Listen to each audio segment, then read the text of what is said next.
আসসালামু আলাইকুম ওয়া রাহমাতুল্লাহ। সম্মানিত সাংবাদিক বন্ধুগণ,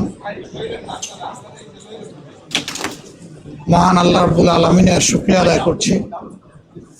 জাতির একটি গুরুত্বপূর্ণ মুহূর্তে, জাতীয় জীবনের একটি কঠিন বাঁকে বাংলাদেশ যখন এসে দাঁড়িয়েছে, সেই সময় প্রিয় বাংলাদেশকে সামনের দিকে এগিয়ে নিয়ে যাওয়ার জন্য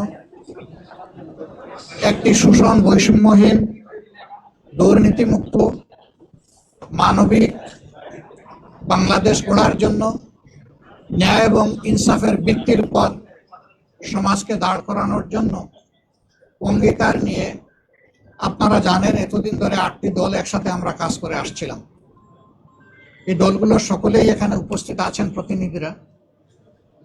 তার সাথে আলহামদুলিল্লাহ আজকে আরো 2টি দল আমাদের সাথে সম্পৃক্ত হয়েছে। জনাব কর্নেল অলি আহমদ বীর বিক্রমের নেতৃত্বে এলডিপি এবং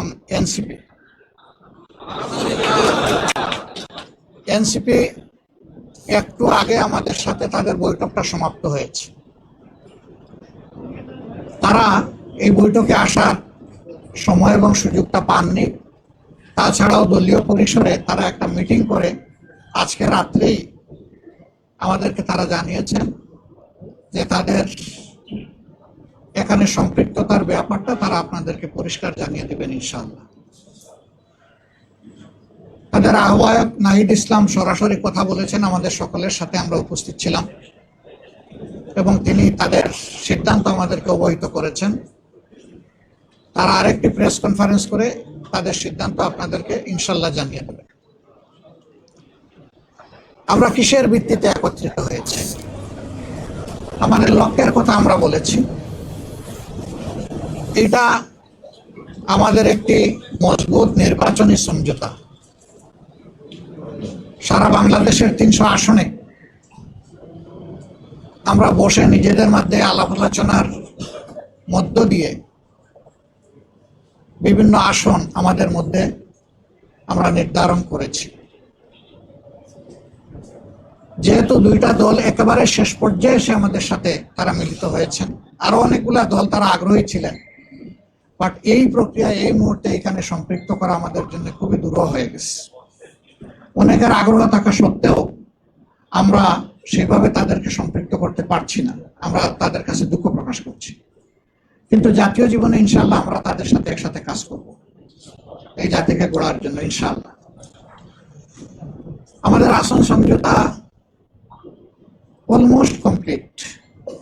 সামান্য একটু বিষয় যেগুলো রয়েছে, আমরা আশা করছি এটা নমিনেশন ফাইল করার পরপরই আমরা সেটাও ইনশাআল্লাহ আলাপ আলোচনার ভিত্তিতে সুন্দরভাবে সমাধান করতে পারবো। আপনারা দোয়া করবেন, এই ক্ষেত্রে কোনো সমস্যা হবে না। এই ব্যাপারে আমরা খুবই আস্থাশীল।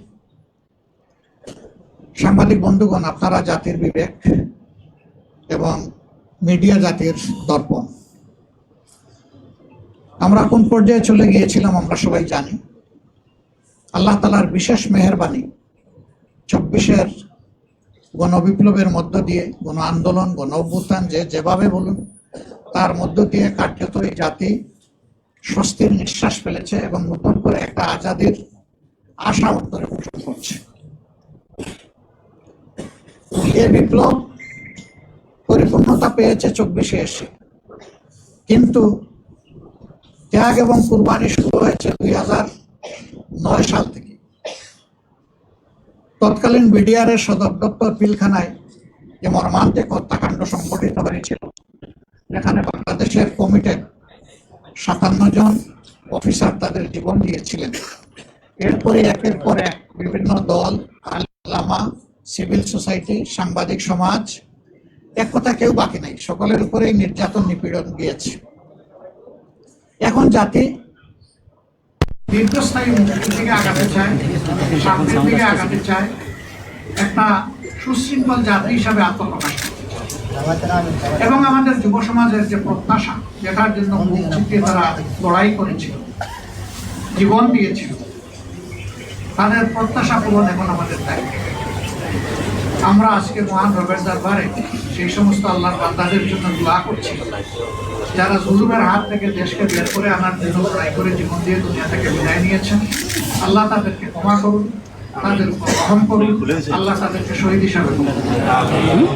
আর যারা লড়াই করতে গিয়ে আহত বন্ধুত্ব বরণ করেছেন তাদের প্রতি আমাদের গভীর শ্রদ্ধা এবং সহযোগিতা। আল্লাহ তাআলা তাদেরকে সুস্থতার নিয়ামত দান করুন। এত মানুষের লড়াই সংগ্রাম আত্মত্যাগ এর মধ্য আজকে জাতি যে জায়গায় এসে উপনীত হয়েছে, ঠিক 1.5 মাসের চাইতেও কম সময় আমাদের হাতে রয়েছে জাতীয় নির্বাচন অনুষ্ঠানের। আমরা অঙ্গীকারবদ্ধ এই নির্বাচনকে সুষ্ঠু করতে, গ্রহণযোগ্য করতে আমাদের পক্ষ থেকে আমরা সর্বাত্মক সহযোগিতা করব এবং আমরা চাই নির্বাচনের যে তারিখ ঘোষণা হয়েছে তার কোনো হেরফের না হয়ে এই তারিখেই নির্বাচনটা অনুষ্ঠিত হবে। আপনাদেরও সহযোগিতা এই ব্যাপারে খুবই প্রয়োজন। আমরা আশা করছি সরকার একটা সুষ্ঠু নির্বাচনের জন্য তাদের যে করণীয়, নির্বাচন কমিশন এবং সরকার সেই দায়িত্ব তারা পালন করবে। এখনো তাদের অনেক কাজ বাকি রয়ে গিয়েছে, এখনো সমতল মাঠ তৈরি হয়নি সকলের জন্য। সেই মাঠ তৈরির কাজটা হচ্ছে সরকার এবং নির্বাচন কমিশনের। তারা যে কোনো ধরনের লোভ লালসা, ভয়ভীতি এবং কারো প্রতি কোনো ধরনের আনুকূল্যের ঊর্ধ্বে উঠে তারা তাদের দায়িত্ব পালন করবেন। সাংবিধানিক নৈতিক দায়িত্ব এটা আমরা এবং জাতি তাদের কাছে প্রত্যাশা করে। এর যে কোনো ধরনের ব্যতিক্রম এই জাতি মানবে না, কারণ এই ব্যতিক্রমটাই তো আমাদের জীবন থেকে অনেকগুলো বছর কেড়ে নিয়েছে। 3টা নির্বাচনে এই যে এখানে যারা উপস্থিত, আমি বিশ্বাস করি অধিকাংশই আপনারা কোনো ভোটই দিতে পারেননি। আমরা তো জীবনে 2-4বার ভোট দেওয়ার সুযোগ পেয়েছি, আপনারা পাননি। এইভাবে আমাদের ভোটের অধিকার হরণ করে নেওয়া হয়েছে। আগামীতে আমরা ওই ধরনের কোনো প্রক্রিয়া কেউ করতে গেলে কোনো অবস্থায় আমরা এটা বরদাস্ত করব না। আপনাদের ভোটের জন্য, সকলের ভোটের জন্য আমাদের লড়াই হবে একেবারে ইস্পাত কঠিন। এই ঐক্য জাতীয় ঐক্য হবে। আপনাদের সাথে মিলেমিশে, এই জেনারেশনের সাথে মিলেমিশেই আমরা একটা সুষ্ঠু নির্বাচন আদায় করতে চাই ইনশাআল্লাহ। আপনাদের সহযোগিতা এবং দোয়া, আপনারা বরাবর সহযোগিতা করেছেন, আমাদের ডাকে আজকে সাড়া দিয়ে এখানে এসেছেন। খুব কম সময়ে আপনারা দাওয়াত পেয়ে রেসপন্স করেছেন। আমরা এই জন্য গভীর কৃতজ্ঞতা জ্ঞাপন করছি, আপনাদেরকে ধন্যবাদ জ্ঞাপন করছি এবং ইনশাআল্লাহ আপনাদের সাথে সময় সময় আমাদের এই যে সমঝোতা, এটাকে ঠিক ওই অর্থে জোট বলুন আর না বলুন, আমরা কিন্তু জোটের চাইতে আরো মজবুত, আরো ঐক্যবদ্ধ। এটা নিয়ে আমরা আগাবো। আপনাদের সহযোগিতা আমাদের সাথে থাকবে, জাতীয় স্বার্থে, দেশের স্বার্থে, মানুষের স্বার্থে, মানবতার স্বার্থে, দিনের স্বার্থে। সবাইকে ধন্যবাদ। সবাই ভালো থাকবেন। আল্লাহ তাআলা সবাইকে ভালো রাখুন।